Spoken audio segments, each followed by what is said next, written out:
सत्ता संग्राम के लिए रणभेरी के बजते ही सियासत की सेनाएं सजने लगी है। सभी जीत के हुंकार भर रहे हैं, लेकिन चुनौतियां किसी खेमे में कम नहीं है।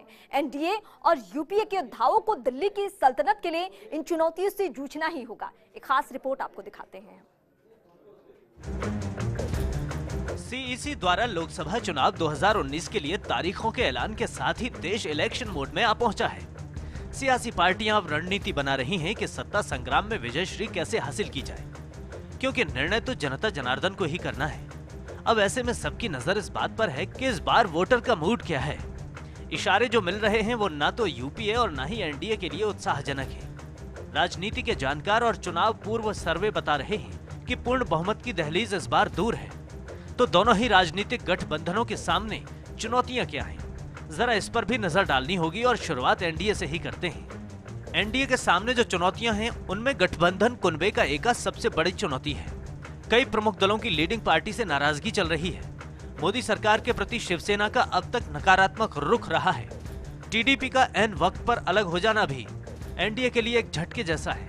कई छोटे दलों की सीटों को लेकर बार्गेनिंग भी एनडीए को परेशान कर रही है। एकजुट हुए विपक्ष को मात देना यह भी एक चुनौती है। अपने फॉर्मूले के तहत 51% वोट जुटाना, 5 साल के कार्यकाल में रोजगार का मुद्दा, आर्थिक मोर्चे पर उतार चढ़ाव का दौर, काले धन के मुद्दे पर जवाब देना और कांग्रेस के राफेल अटैक से बचना, ये वो तमाम चुनौतियां हैं जो एनडीए के सामने खड़ी हैं। एनडीए के सामने ये चुनौतियां गंभीर हैं, लेकिन एनडीए से ज्यादा चुनौतियां तो यूपीए और विपक्षी दलों के सामने हैं। लाख प्रयास के बाद भी एनडीए को सत्ता से दूर धकेलने का सपना साकार होता नजर नहीं आता। तकरीबन 2 दर्जन अलग अलग विचारधाराओं की पार्टियों को अंतिम समय तक जोड़े रखना कठिन काम है। यूपीए के सामने चुनौतियां क्या हैं, इसका विश्लेषण करना भी जरूरी है। यूपीए के सामने जो चुनौतियां हैं उनमें सबसे बड़ी चुनौती है मोदी ब्रांड को टक्कर देना। मोदी की बेदाग और सशक्त छवि का लोगों पर प्रभाव है। मोदी की राष्ट्रवादी छवि को कमजोर करना इतना आसान नहीं है। आतंकवाद के मसले पर मोदी की आक्रामकता और आतंकी ठिकानों पर की गई कार्रवाई भी मोदी को एक मजबूत शख्सियत बनाती है, और इसी शख्सियत से टकराना यूपीए के सामने चुनौती है।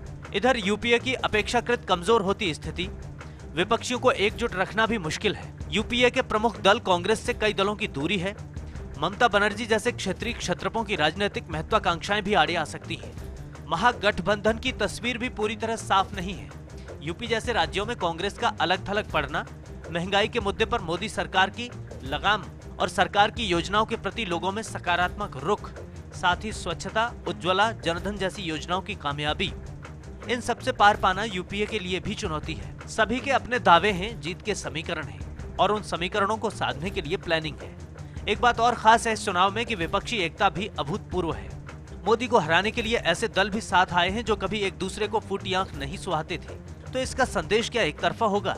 क्योंकि इससे अगर एकजुटता से विपक्ष की मजबूती नजर आती है तो क्या मोदी की ताकत का एहसास नहीं होता? बिल्कुल होता है, और यही वजह है कि पूरे विपक्ष का एका भी मोदी का रथ रोक पाने में लाचार नजर आ रहा है। बहरहाल परिणाम चाहे जो हो, लेकिन सत्ता का संग्राम दिलचस्प होने जा रहा है और किसी को इसमें शायद ही कोई सुबह हो।